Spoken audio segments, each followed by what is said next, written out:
Hi, everyone. Welcome to Plum Yarn Shop's designer interview series. We are so happy to have with us today Stephen West. He's a fabulously creative and talented designer, author, and educator. You may know him from his wonderful designs with Westknits. You may know him from his entertaining videos and instructional and fun videos on YouTube. You may have heard of his yarn shop in Amsterdam called Stephen and Penelope, and he's got a wonderful new-ish line of yarn called Westwool. I'm Bobby Priest Gaines with my friend Debbie Renner. We are from Plum Tree Yarn Shop in Milan, Michigan. How are you today, Stephen? I'm good. Hi, Bobby. Hi, Debbie. I'm doing good. It's really sunny here, so I'm soaking up the sun and knitting inside today. Oh wow, it's very rainy here today, so we wish we had your sunshine. Yeah, I've got all the yellow around me apparently today, so I'm trying That's to right. will summer to come. That's great. The pop of color behind you and on you, just it makes me happy. It's reminding me of all of the wonderful, brightly colored and fun things that you design. We're kind of wanting to talk to you about your design process today, if we can. And Yeah, sure. if you can kind of describe what it's like for you to come up with something new and what goes into that while you're thinking about it. Yeah, this year I've been developing a lot of new designs. I do every year, but it feels like this year it's just an ever-flowing stream of ideas. So I'm trying my best to keep up with the ideas, and some come to fruition and become designs, and some I have a basket next to me that's all these unfinished works in progress. So some you never see, but every single thing I work on always kind of leads and sparks another idea. So I try not to stress myself out too much about having this one design or this one idea that I execute and it becomes this like perfect finalized design. For me, design is just another word for playfulness and variation. So everything I knit, there's always some idea, some texture. I'm always just following different color curiosities, different color combinations, and then a new stitch pattern will spark my interest, and then I'll play from there. So most of the designs are very much an evolution of this theme of a lot of top-down shawls that I've been making the last 10 years. So I rarely start from scratch. I don't have a lot of these blank moments where I'm like, I don't know what to knit. What do I do? It's always like, oh, this last shawl I did was really cool. What if I do that in a solid color and exaggerate the texture instead of the color? So they're all very connected in that way. So yeah, it's very, very playful. I have some with me, so I'll give you all a little preview of some new things and some old things of what I'm talking about. A new one that I just released, or that I'm going to release soon, is very, very simple. So some of my designs grow in texture and color and can get quite intricate. And then sometimes I edit and strip things down to basics. So this is going to be a really simple triangular shawl. It's all garter stitch, but it just has this big increase in the center. And this is a motif I've been playing with in a lot of my brioche shawls, this huge increase. And I'm going to try these big increases more in garter stitch. So it's a great way of increasing a lot of stitches in one location. I'm increasing 16 stitches, and then you don't have to do much work after that. So you can do all these increases in one location, and then you can knit plain. So I really like the impact that that big increase gives, and it's very free. There's a lot of space. So this is a really simple design. It's all about the color, and it's going to have this big border. So this one's really simple, and this was in a moment after I finished a few other designs, and sometimes I get in that moment, like a lot of knitters do, where you're either, I don't know, kind of wiped out, or oh, I don't know what to knit next. So whenever I have a lull in my knitting or designing, I'll cast on something really, really simple, but with splashy colors, and let it be all about the color changes. But that's a really simple one. Yeah. But what in your surroundings gives you inspiration? Like when you're out knitting somewhere or traveling, is that where you get some of your ideas for some of your patterns? Yeah, I often get a lot, very inspired when I travel, just kind of people watching and kind of soaking up the vibe of a certain city. Like in New York, it's a really energetic, fast-paced city. I'm not super productive there. I'm very distracted because there's so much going on in New York. But some of my favorite things I've ever made, I was in Iceland at the time. And that's one of my favorite creative places because it's much more calm and more natural. There's mountains and water everywhere. So I feel whenever I'm in that place, just energy wise, I feel this vast sense of possibility. Like there's nothing stifling me. It's just this open space where I feel if I want to be simple and calm, I can knit something and be inspired by that very calm energy. But I usually make really splashy things, really colorful things. With just the vastness of space in Iceland, when I'm just going to knit at cafes with my friends or going on road trips, I just feel extra playful and really energetic. So one of the designs that was kind of developed while I was on one of my first trips to Iceland was this marled magic shawl, very splashy. So this was really early on when I started getting into these marled, holding 2 strands of yarn together. So the inspiration of this design was all about the color. And I remember that feeling of I just landed, I just arrived in Iceland, and the next day I brought all these colors with me, and I just like had this idea I'm not just going to use 2 of the colors, I'm going to use all of the colors. It was just this spark of energy. So it wasn't so much a literal illustrative inspiration source, but it was more of a feeling of where I was in that place. And so I made this super colorful marled magic shawl with different textures and 2 strands held together throughout the entire piece. Oh, that's wonderful. So this was one of the designs that kind of just did its own thing. I improvise the shapes as I go, and that's a lot how I come up with the designs and patterns. They're very improvisational, so I don't always pre-plan every single shape and how I'm going to execute every single step of the pattern, but they often start with just one section. So I started here with the mesh, and then I try different things. I pick up and go in different directions with this multi-directional construction. So for me, it's very surprising and fun to design that way because I never know exactly what it's going to become. So once you have something like that, do you have to do it 3 or 4 or 7 or 12 times before you are comfortable enough to actually create a pattern? Because your patterns are wonderful. They're Yeah. so easy to follow. Believe it or not. I'm getting better at writing things down as I go. So now when I'm playing with the first shape or an idea, I try to write the pattern down as I go. So if it becomes something really cool, I have the first section recorded and can write and pick up and go from there. I used to not do that. I used to have to make multiple of each project, like 2 or 3 times each shawl. I had to do that for this Marled Magic shawl. I had to make 2 of them to record the pattern the second time. So now I've done so many projects. I'm quite accustomed to the certain types of construction and stitch patterns and color styles that I like. I can visualize a bit better now when it's becoming something that can be a pattern or when it's just something playful and I need to call it a swatch and move on. It's going to go in the UFO basket, right?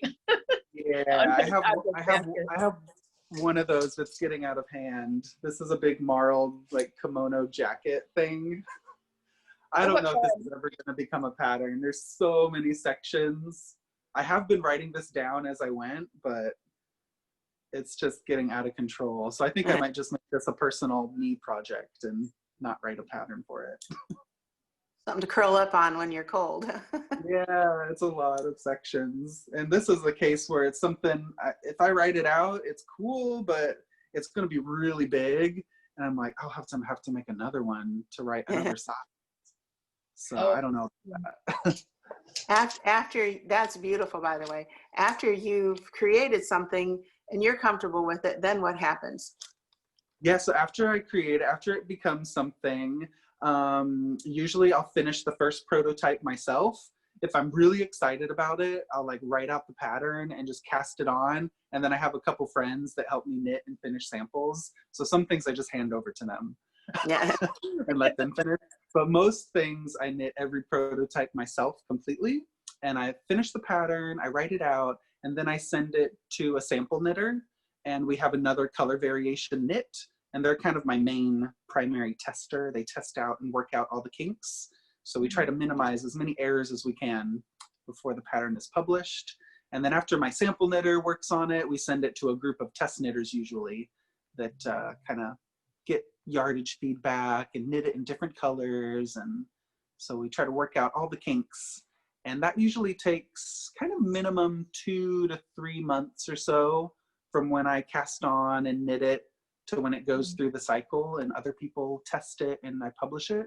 That's pretty quick, 2 to 3 months. A lot of the other patterns you see, some of the things you're seeing now have been in the works for 6 to 12 months. So Wow. It's an ongoing cycle. I'm always working on about 20 to 30 projects at the same time, but they're in different stages.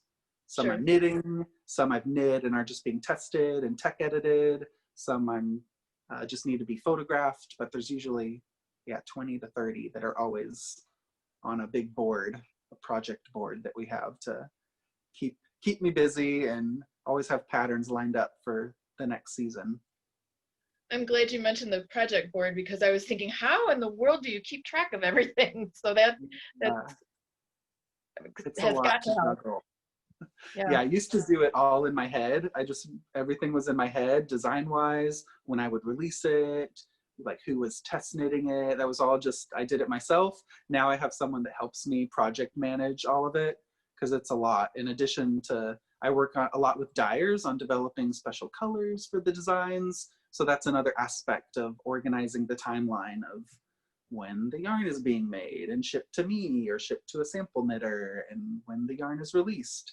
So there's a lot of moving parts for just one project and then multiply that by 20 to 30 projects at the same time. So I have helped manage that.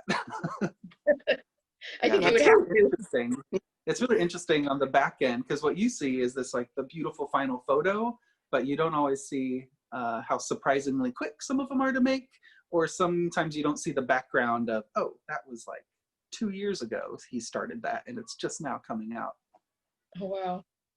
So I was thinking when I see your final, the YouTube videos and all that come along with your pattern, you really make a huge statement in the pattern by the videos that you put out, and the YouTube help tutorials and things like that.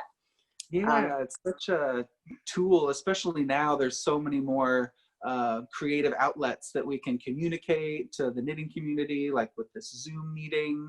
And I want to do more videos. I think that's something I really enjoy watching now, knitting tutorials and interviews. So I want to be doing more of that too on my YouTube channel and on Instagram.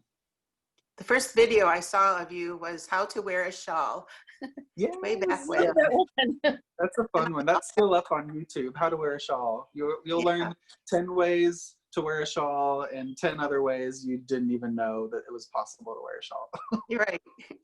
But you inspire people to think out of their comfort zone and how to add color to something where I would never probably add yellow to anything. And now I can. And I feel like you've made us come out of our vulnerable box and allow color and boldness to what we knit. And I'm appreciative of your inspiration. Thank you. I try. I really like to encourage that, especially with my patterns, that if it's written one way, you don't have to take a pattern so seriously, or it doesn't have to be such a, this is the way it has to be done.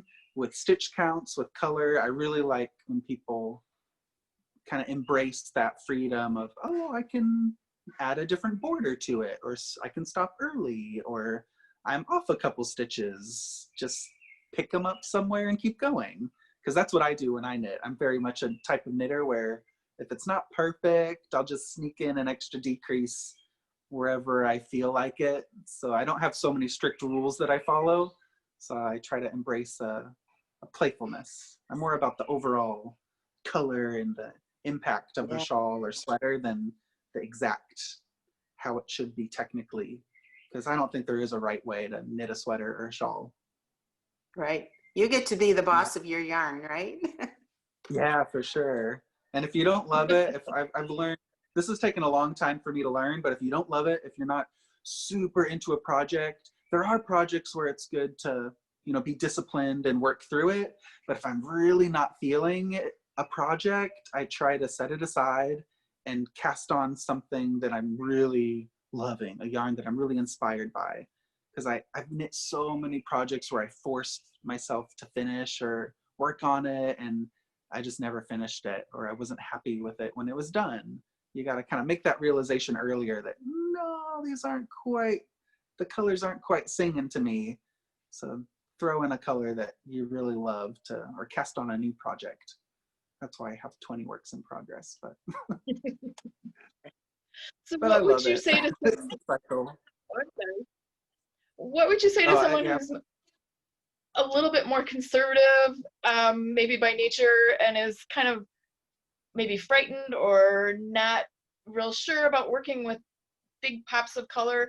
How would you encourage someone to throw that aside, or not even throw it aside, but how would you encourage someone to embrace that use of color? Yeah, it can be a big leap from going from knitting all gray and cream to knitting like a multicolor, all the color pops. So I would say take baby steps. Like, don't force yourself off the ledge. But what I love to encourage people that are curious about color or trying something a little different that's outside of their normal habits that they choose is to just take it baby steps. Like, just introduce one new color into a palette. If you don't normally knit with green, like throw in just a little pop of green with other colors that you're really happy with. I personally really love neutrals with color pops. So that's a really great way to introduce color into your wardrobe or into your knitting, is just in small doses. So you can see a bright skein of yarn, like here's a bright yellow, one of my favorite colors, or a bright blue, and they're really crazy on their own.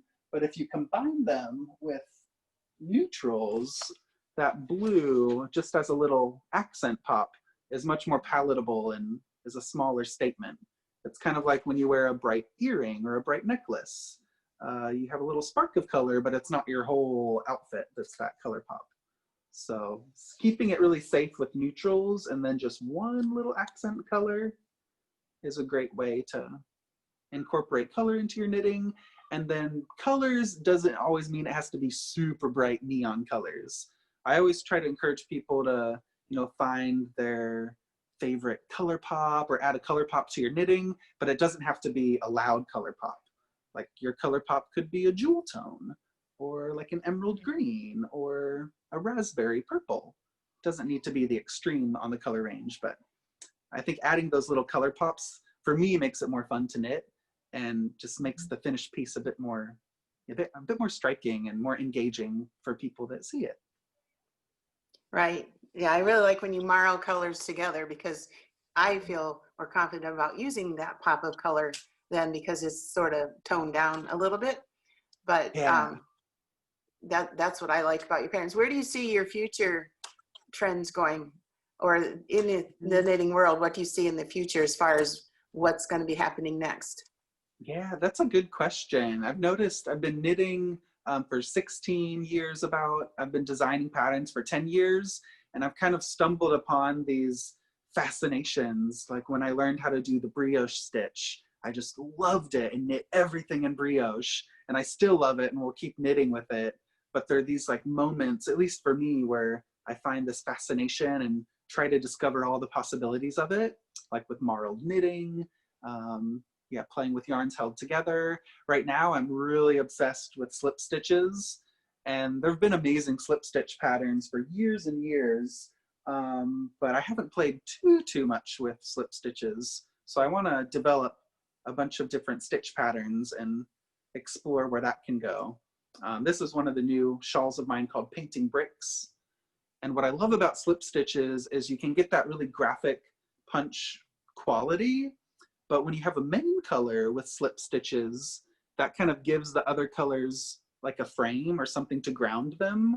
So that's another great stitch to introduce color pops into your knitting, adding something really neutral, really dark or really light. And then the little color pops can come in here and there, but they're not taking over the entire piece. Because slip stitches have this beautiful way of uniting and adding harmony to the fabric by having one thing continuous throughout the entire fabric. So I'm really obsessed with slip stitches now. And yeah, what else is coming? I'm always looking forward to finding new yarns. So yarn is something that I think, yeah, kind of triggers these new types of trends or stitch patterns to be played with. So I'm curious to see what other dyers dye up in the near future, like dyeing on other yarn bases or more textural bases. And that could be really exciting and could trigger some new knitting ideas with, yeah, more yarn varieties. So Nice. what's in your box of emergency yarn right now? I mean, if you had to go somewhere and take only a little bit of yarn, which is inconceivable, I'm sure, but what would you reach for first? If I just had to grab and go, I would grab one of my works in progress. I'll show you a peek of it. I've got a work in progress right now. I would grab a work in progress, something I know that I could just grab and work on. And if I'd be stranded on a plane or on an island or something, I'd bring this like warm palette of colors. So I'm playing with all these stripes.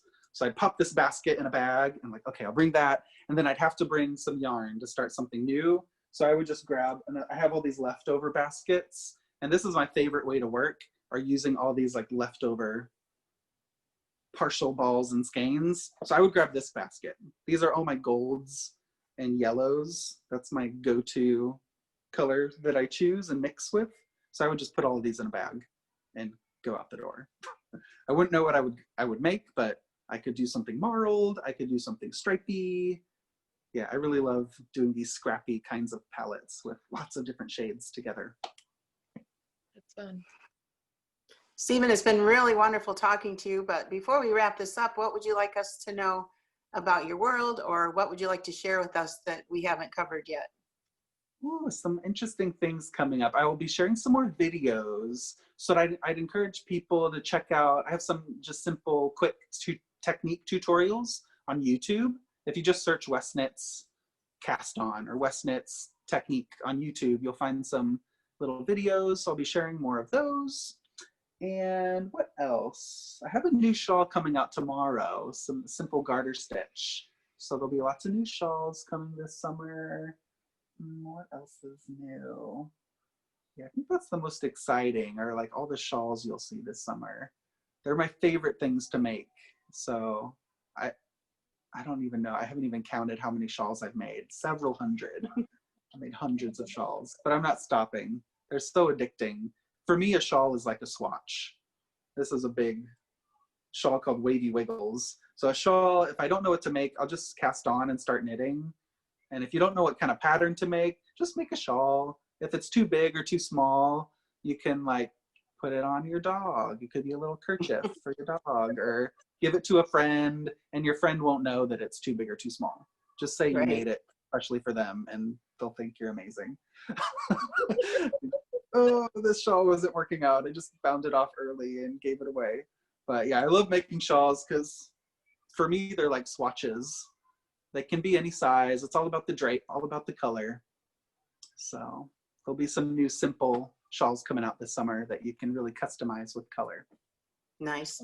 Well, thank you so much for being our first guest and our favorite interviewee so far. I really appreciate that you've taken time to be with us. And you can follow Stephen on Facebook, Instagram, and Twitter.